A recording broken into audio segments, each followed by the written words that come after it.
Hello, my name is Paul Anderson. I'm the writer and director of Resident Evil Afterlife, and I am sitting with Jeremy Bolt, producer. And Robert Kolzer, producer. The opening of the movie is set in Tokyo, which I thought was quite fitting because Resident Evil is actually a Japanese game, so I thought it was very appropriate to take the movie back to its roots. Also, Japan's a country I really fell in love with through Resident Evil. When we signed to do the first movie, Robert and I flew to Osaka in Japan to meet with everyone from Capcom and really fell in love with this part of Tokyo. This is Shibuya.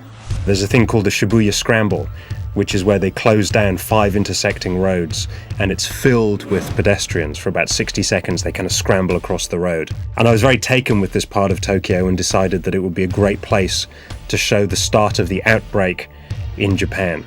The end of the last movie, we see that Wesker is hiding out in an underground facility in Tokyo, and Mila is threatening to come for revenge. Multiple Milas.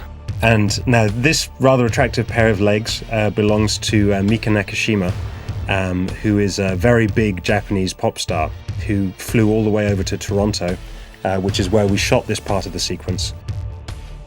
Everything with the umbrellas and the rain, we recreated a large section of Shibuya in Toronto and shot there. Whereas all the opening helicopter shots, that was all real footage that we shot in Tokyo, Japan. Of course, the most exciting thing about this movie for us was the fact we were shooting it in 3D. We put a lot of time and effort into finding which 3D system to use, and we were fortunate enough to use the Avatar system, Vincent Pace's system, which we think did a fantastic job. Particularly loved the 3D in this sequence, seeing the rain.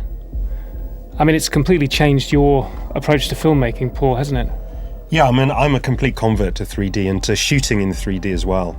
I mean, this is the kind of sequence that you could never pull off by dimensionalizing a movie, which is where you take a two-dimensional movie and turn it into a 3D movie in post-production.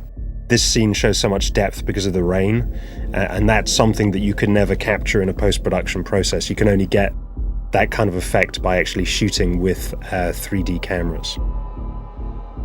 And here Mika is basically playing the first outbreak victim in Japan, and you're witnessing the spread of the T-virus outbreak in Japan. So this is pretty much happening at the same time as the Raccoon City incident, which is the first time we meet Mila in the first Resident Evil movie.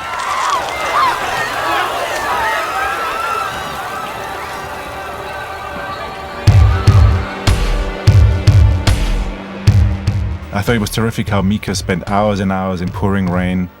She never complained, she did her thing, she was totally in character, real professional. Yeah, she was a real trooper because, it was a very cold night. The crew were all wearing like big cold jackets and scarves and heavy boots, and we're making it pour with rain. And of course you make an attempt to heat the rain, but you can't heat it too much because otherwise it steams in the cold air and looks unrealistic. So she was freezing cold, the poor woman.